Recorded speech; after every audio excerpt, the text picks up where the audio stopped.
I'm excited that the next section that we're going to talk about is buffers, because buffers are super important, and a lot of people already know a lot about buffers from biology. This is actually called buffer solutions.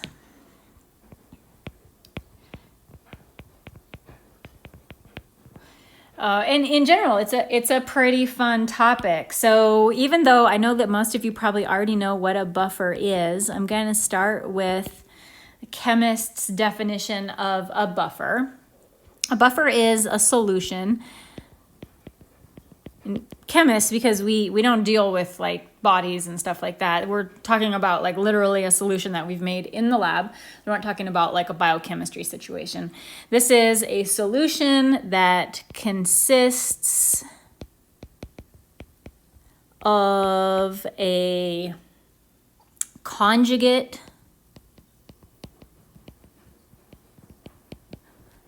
acid-base pair.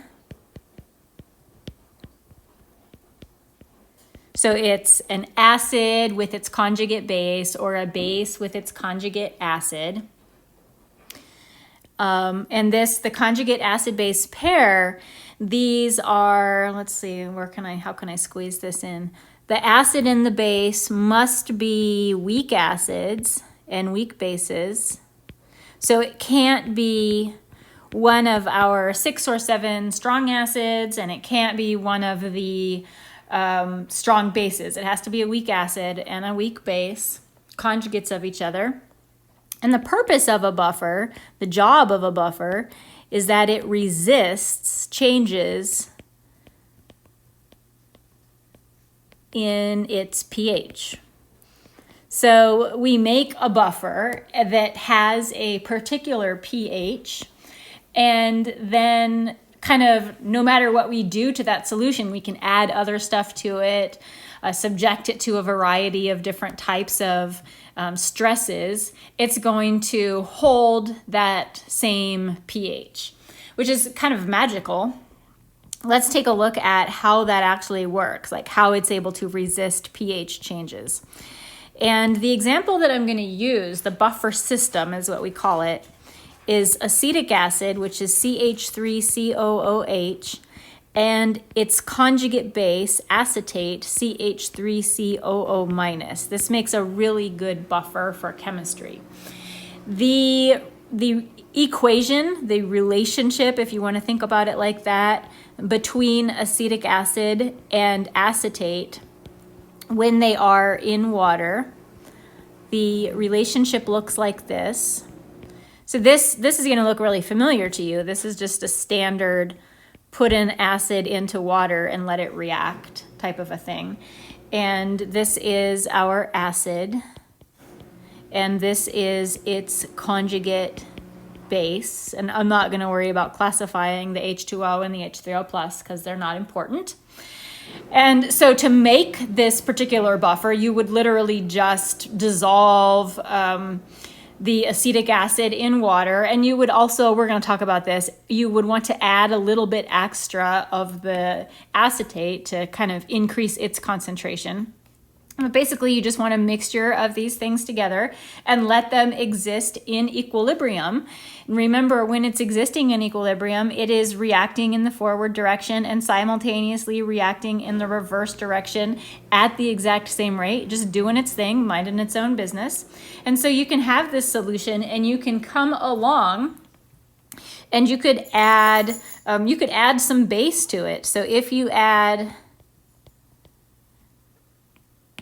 if a base is added to this buffer, the acid, which in this buffer is CH3COOH, the acid will neutralize it. So if we add a base to this buffer, and typically a base is going to want to raise the pH of a solution. But if we add a base, we've got this acid present in the buffer right here, and that acid is just going to neutralize all of the base that we add, and the base isn't going to be able to have an effect on the pH. And also, simultaneously, or likewise, if an acid gets added to the buffer, our base of the buffer, the base, which is CH3COO minus, the base will neutralize that acid.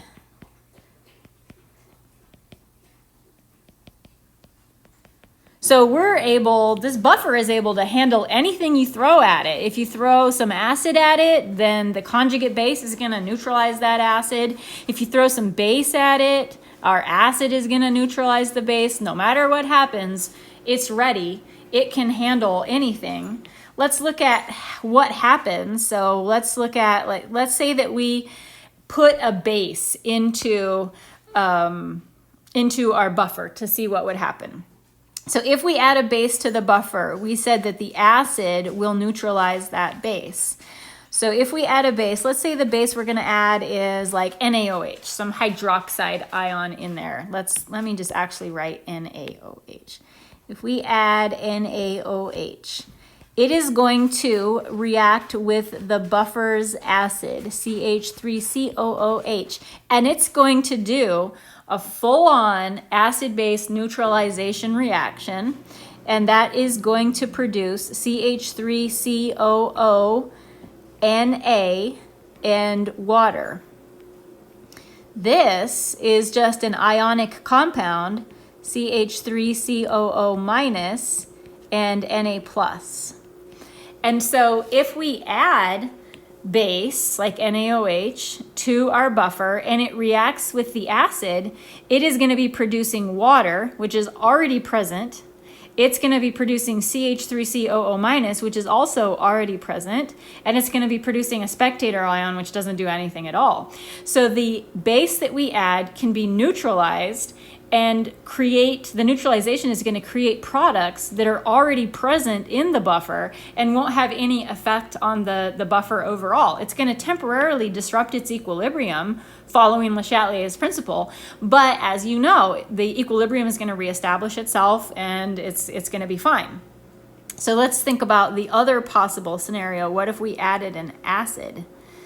So let's add HCl. That's a good strong acid. We'll add HCl to our buffer. If we add an acid to our buffer, it's going to react with our base.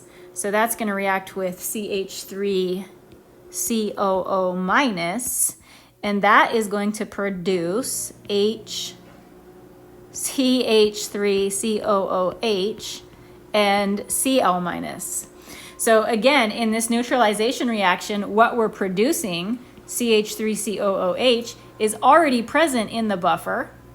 The other thing that we produce, chloride, is just a spectator, and it's a neutral anion. It's not going to have an effect on the pH. So this reaction is going to increase the amount of acid that we have, but this is an equilibrium reaction, so it's going to temporarily disrupt it, but it's going to put itself right back into equilibrium, and the pH will be restored. A lot of people ask then, if you're doing this, if you're adding a base to the buffer, does it actually maintain its pH? Like, does it seriously resist its pH?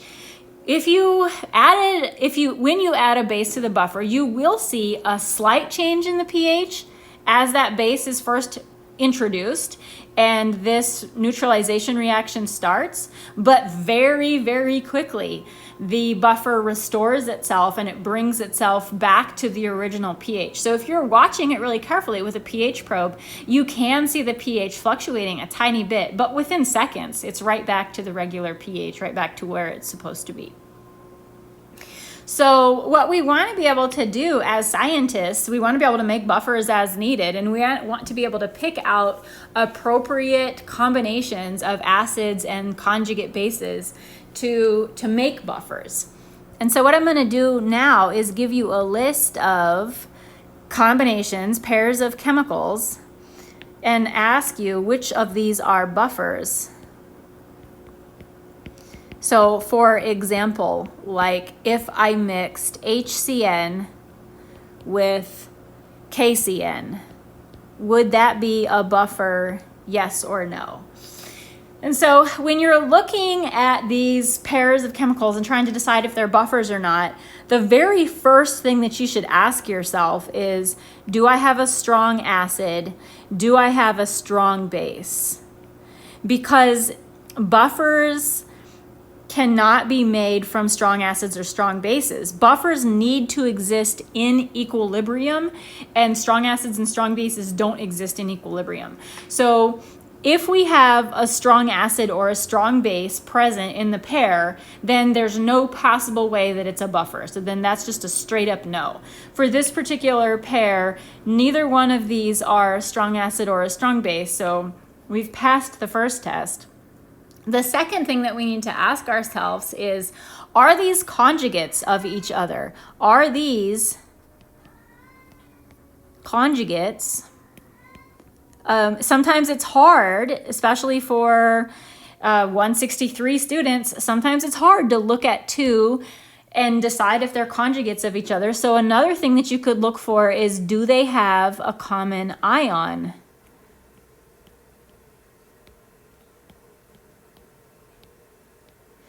An acid and its conjugate base, or the other way around, a base and its conjugate acid, they will always have a common ion present. So do these things have a common ion? They do. They both have the CN, the cyanide ion. So if they are not a strong acid and a strong base, and if they do have a common ion present, then yes, they could be combined to make a buffer. Let's try another one. HNO3 mixed with NaNO3. So the first thing that you should be asking yourself, is there a strong acid or a strong base in this pair? And feel free to look back at that list that you have of the strong acids and the strong bases. HNO3 is a strong acid, which means just immediately, no, this cannot be used to make a buffer just simply because of the strong acid. Even though we have a common ion, we have the NO3 minus ion in common, it doesn't matter. The presence of the strong acid just means that there's no way. So let's look at another one. HCN and KCl. Could this be used to make a buffer? So first thing we're going to ask ourselves, do we see a strong acid? Do we see a strong base? And the answer is no. We have no strong acids. We have no strong bases. So now we move on to the second question. Are they conjugates? Do they have a common ion? Look at these formulas. Do they have a common ion? One of them has a hydrogen, but the other doesn't. One has a CN, but the other doesn't. One has a KL, but the other does not. One has a KL. One has K. One has CL. They have no common ion present, which means that they are not conjugates of each other. So no, they also could not be used to make a buffer. So that's a no. And here's one more. NH3 and NH4Cl. Could these be used to make a buffer? So first ask ourselves, do we have a strong acid? Do we have a strong base? Looking at those, looking back at your list of strong acids and strong bases, there's no strong acids or bases here. So now we're looking for, are they conjugates? Do they have a common ion? And I picked this one specifically because it is kind of tricky.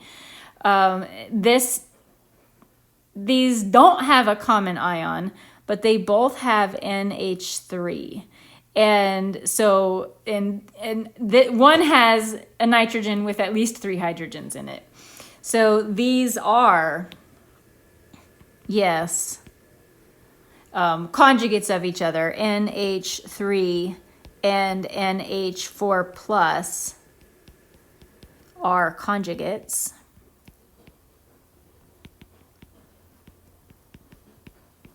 So this, yes, is a buffer. And whenever we're dealing with buffers that are ammonia type compounds and things that have nitrogens, NH3s and NH4s, it is always a little bit trickier to determine if they are conjugates, but this is the only one that's kind of tricky, the ammonia NH3 and ammonium NH4+. The rest of them are very straightforward.